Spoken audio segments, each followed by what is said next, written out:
Welcome, y'all. Welcome to episode 11 of the BMF Reverberation podcast on the Konfidence and the Klutch network. Tackling episode 204. You already know how we do it. The beat is selected. Let's get into it. Yeah. All right, y'all. What we know so far. Episode 201. Meech is by himself. No T. Meech is a buyer and needs K9 to plug him.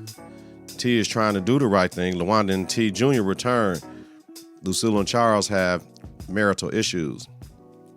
Family business is slow to make money. Coach Brian switched out the gun for B. Mick, has a new partner, and is pressing B. Mickey for information. T is head over heels over Markeisha. Meech wants to merge the 50th and the 12th Street Boys into BMF.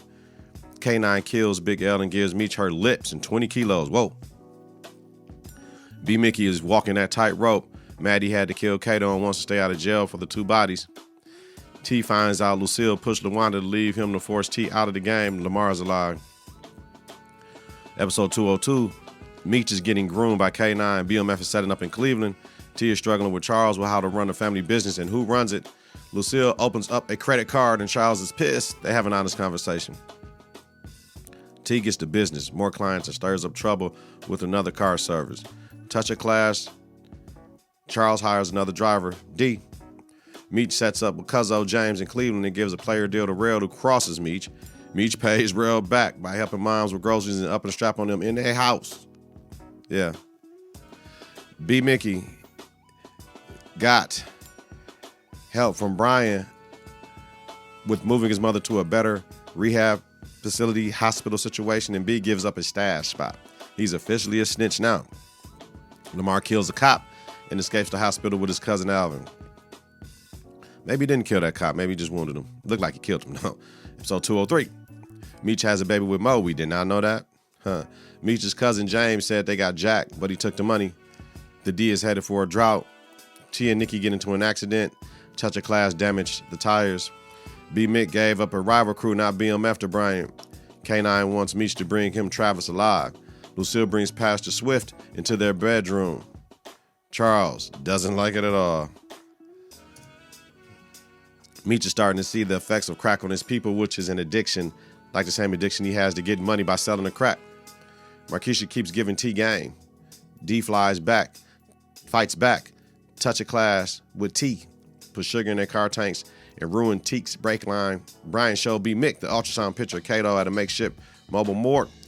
Wants B. Mickey to tell Meech he has a new plug to set him up. Detective Jen deals with trauma from her past and saves a vet. B. Mick and Meech find Travis with peaches. Travis busts. They bust back, killing him. Not what K9 wanted. Lamar woke up out of a body bag, showed up at his old school, left them cream-filled Cadbury eggs on Mo's door. She knows he's alive. B. Mick doesn't commit to setting up Meech. Lamar rolled up on the crew and shot Meech, y'all. That's where we at right now. Hey. All right. Current episode synopsis. Running on E. Synopsis. With Meech barely out of the hospital and still bleeding out, Terry assumes command of BMF. Yet, BMF is running on E. Strapped for cash, out of product, and down to the last man. Terry tries to find a new supply. All right. Favorite moments of the show? Favorite quotables of the show? Better to set up shop statewide before going national. Meech to T. They thinking. One thing that's crucial, these kids are in high school. They're in high school making all these moves, man. They're in high school trying to figure this out, man. Y'all do what y'all do, and I'm going to do what I do. Meech to Detective Jen, when he was like, come on, Meech, this is their time to get Lamar off the streets and this shit. I ain't worried about that shit. I don't know who shot me. Y'all do what y'all do. I'm going to do what I do. And called him a pussy, right? We cut ties with Pat because he likes to bake his meat rather than grill it. My mans couldn't keep up with our rhythm. T the boom. Word to T. T came up in that motherfucker. They was like, you looking like you going to a funeral. He said, I look like success, nigga. You know what I'm saying? Like, man, I like T. When T get on his shit, I was like, yo, woo. The confidence the brother exudes. And shout out to Da Vinci. He brings that character to life like Ghost. You know what I mean? Like you fuck with T, you fuck with Meech. Don't get me wrong. But when T get into his bag, yo, and this shit, man, T a motherfucker, man. That's the quiet nigga, right? The quiet one is the one you need to watch, yo, right? Word. Get the fuck out before I pull a strap out on your ass. More than me. She was like, get the fuck out before I pull a strap out on your ass. She treated her nose, though. You know how I go. I know you gave your kids everything you got. and this is all I got left. Take this and remember what I told you. You better stick together no matter what. Charles, Demetri, and T, I appreciate Charles. Charles, that's my man. You know what I mean? He coming back around with me because I was questioning shit he was doing a little bit. You know what I mean? How he was moving. All right. 7 things to know about 204. You know what I'm saying? Break down these characters. Meech. Bullets out. He said he caught 3 bullets. He got grazed by a couple, though. You know what I mean?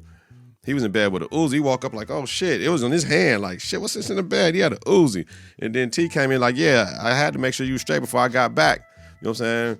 So they come and grab him out the hospital, take him over to his girl crib. Meech wants T to hit Pat up. T like, nah, we got to do something else. Meech went to see Mo and wants her to take the kids to her mom's because Lamar's alive. That's when she pull out the thing, like, you know what I'm saying, looking in her drawer. She's like, nigga, I'll handle him myself. And she showed the strap and had the cocaine, and he's like, you know what I'm saying, he was telling her, like, yo, you can't be doing that shit. She's like, get the fuck out before I put a strap on your ass. So, you know, she ain't with taking her kids, so I don't know what the fuck Mo gonna do. Meech getting his sex scenes on, right? With Lori, right? Lori's riding that shit. I'm like, oh my God, okay, Meech, then hell yeah, then, right? Then he walked into the record store and preached patience and Tiny clowned and shit. And it's funny, that's karma. Tiny and his man clowned and stepped off. You know what I mean? And what happened to them later on in the show, we'll talk about that. But Meech told T he might have to leave for his fuck up after everything done hit the fan. You know what I mean? Meech said they have to worry about their safety first and go to Atlanta. So that's what they did. T got Meech out the hospital before Lamar can get to him, moves him to Lori's. That was a smart as fuck move. Mad questions about Lamar and everything that happened because, you know, T wasn't there when it went down with him and B Mick and the Lamar shit and the Kato shit. So he probably like, why this motherfucker ain't dead? You know what I mean? So T wants to move operations to Lansing as opposed to they did to Cleveland, couldn't trust Cousin James. Cousin James done took the paper. So they lost, 20 kilos with K9, right? And then the shit that's finna happen later on, man, they out. T had a point with B Mick about, that's my brother. Like, I know you second in command, but that's my brother. I'm running this shit. Ain't nobody gonna run it the way I run it. T goes to the insurance company and asks Markeisha to help him get a meeting with Boom. We all know Boom. Boom was the fly cat that Meech tried to get work from when he was tired of fucking with Pat. Boom wouldn't fuck with him. So Markeisha obliged, let him know where he could find him at. And like I said, T walked in like new money, walked in and up like success to Boom, talked that talk, got 5 kilos from him and said some player shit to Markeisha on the way out. You know, if you was my wife, I wouldn't treat you like a servant, I'd treat you like my queen, But here go the bullshit because he didn't do what Meech asked him to do, right, going to Pat. But T is his own man, he made a proper decision if you ask me. T asked D to drive the load to Lance, and she asked him questions like, I need to know what's going on. T didn't want to tell him because he don't trust white people like that, but you trust her enough to get caught up with the dope. When T was talking, the narrator had it right about Reagan. The war was on the black and brown people, not drugs, G. We all know that. T smart as hell. Told Boom to meet him at the retirement joint to hand over the work while he picking up somebody, take him to the airport. Like the police, the detectives was following T. And they said he picking up 4 people. And Boom was up in there like smart move, nigga, but just to hand off from work, we doing a lot. But that's how T is calculated. I love that. Boom wasn't feeling it, but it was a boss move. The load got caught by the boys because whoever T got to do the stash spot, the shit was crooked, and Brian was looking for it and got up in there. But they got 3 of the keys out of the 5 that Boom gave him. So the police, combined with the 20 in Cleveland, that's 23 kilos. 23 kilos of cocaine, man. Shit that they lost. Whew. So because of all that, you got Boom after you, got Lamar after you, gonna have K9 after y'all in a minute for the money.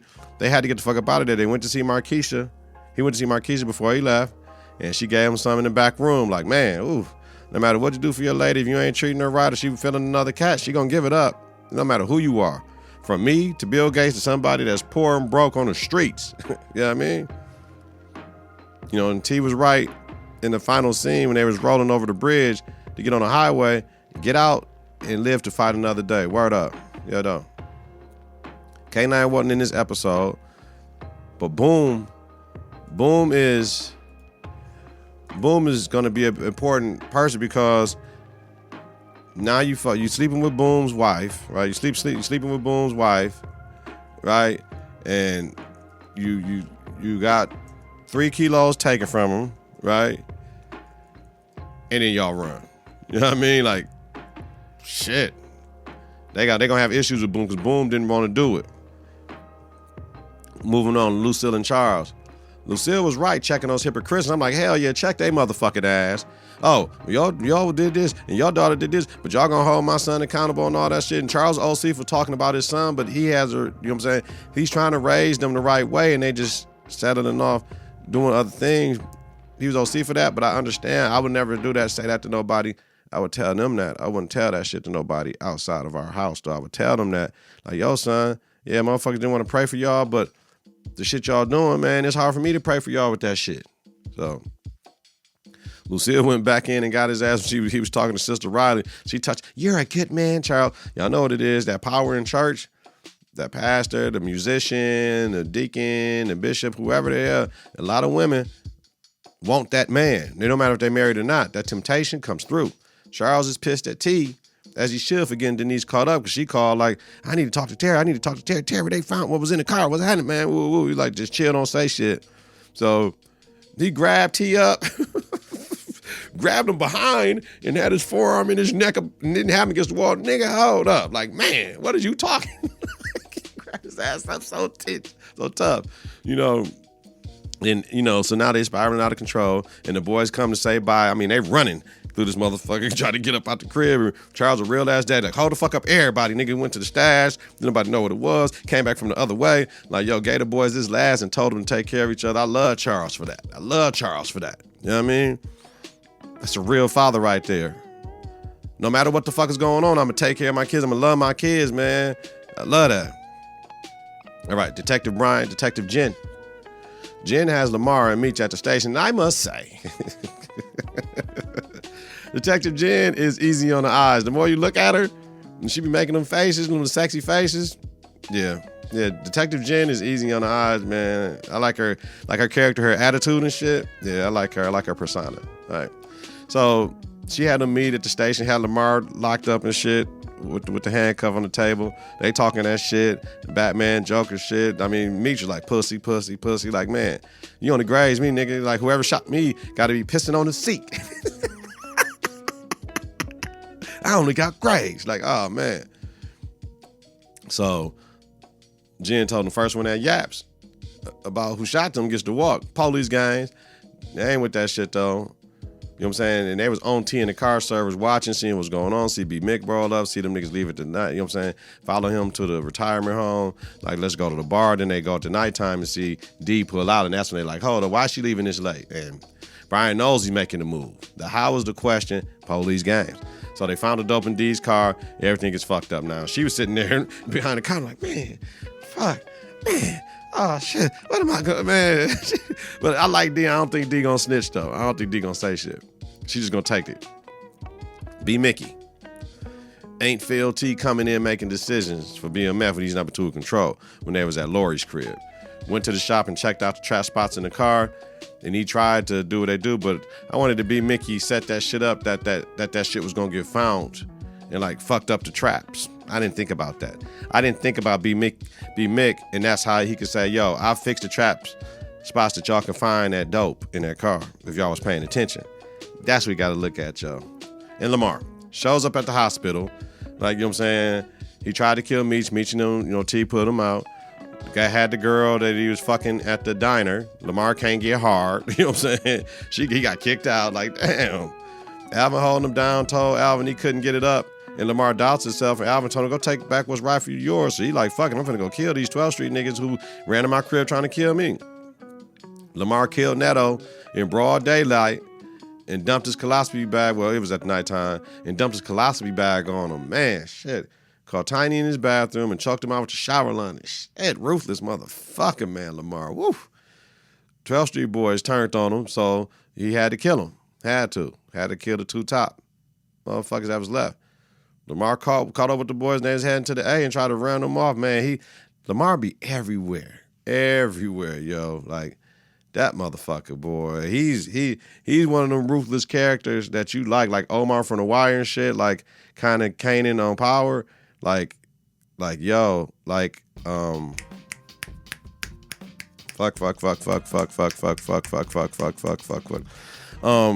Raising Kanan. Man, I just forgot the main character's name. Rock. Rock is really, remember, Rock is the evil person, the evil person, the villain on Raising Kanan, right? All right, let's get into it, y'all. What I predicted. Meech is on oxygen at the hospital. Yep. He got out there. This is some kind of drug beef, Charles tells T. Not so much. Not so much, but yeah, it is. They got the bullet out of Meech. Swift asks for prayers for Meech in church. When members walk out, Lucille checks them. Yep. B-Mix says they're out of cash and work, and how we gonna make this shit happen? They go get some work from Boom. BMF spiraling out of control for sure. No work, no money, no nothing. Lamar doesn't know what's happening to him because they have to tell him to take back what it is. Yeah, he can't get it up and all that shit. Lamar was at the hospital with a gun, didn't get in with Meech. What the fuck to do with Lamar now? I mean, here we go. Next episode, season predictions. Next episode, this is what we think for 205, yo. Lucille and Charles are upset about the boys, but need their face the most. Charles checked Lucille about, you trying to go to church retreat and we in this type of shit? You can't leave right now. We got to be, 10 toes down and protected. I agree with Charles. Brian presses D about getting caught with 3 kilos, and Mo shows up to be D's lawyer, so I don't think she gonna go, because with them drugs and sentencing laws with that shit, the 3 kilos, she gonna get fed time, but she ain't gonna get no time because she white. They probably gonna pull that out. Most shows, boys arrive in the A, find their mans that they was talking about going to meet up with, and learn the rules for the A. We gonna enter Monique into the BMF universe as a character. T believes in the move, and this is the place for them. It's a fight, you know what I mean? And some shit we see in the background. And Meech believes in themselves and them, and they're at the table and they shake it up, and it is what it is. Now, this is when it's finna probably go, you know what I'm saying? Because they got 20 kilos to K9 they got to pay back. They got the 5, they got the 3 that they had with Boom. They got confiscated. So that leaves them with 2 kilos for the whole BMF to run whatever's going on in Detroit with B-Mick and them. We got to see how all this shit play off. If B-Mick is running Detroit, right? If B-Mick running Detroit, they in the A, they get their foot in the A. Somewhere they got to get back to Detroit to get that money and get their parents up out of there and in the cold. So, and the kids. It's going to be very interesting, man. I'm really interested to see what's going on. Each episode is ramping up and getting better, man. Like this is a great series, man. Let me know. Hit me on social media on the episode release. Hit me in the comments right here, man. Let me know what y'all think, what I missed, what I didn't miss. I appreciate all y'all for the views. Share this joint, though. Download this joint wherever you listen to your podcast. And let's keep this train moving, yo. Get your confidence together. Get your clutch together. Listen to and follow the network on various platforms. Confidenceintheclutch.podbean.com, and wherever you listen to your podcast. Search Confidence in the Clutch. Follow, share, rate, and review is important. Follow us on Twitter and Instagram at K&K. Visit us on Facebook at Confidence in the Clutch Weekly. Donald Nelson, that's me. DZ, D's us, DZD, Dizos, Don P, Don D, host of BMF Reverberation podcast, a Confidence in the Clutch podcast about the hit TV series BMF. Have a safe and healthy night if you're listening during the daytime. Create a great day on purpose, y'all. I'm out, man. Peace. 3, 2, 1. Confidence on 3, in the clutch on 6. 1, 2, 3. Confidence. 4, 5, 6. In the clutch. Confidence.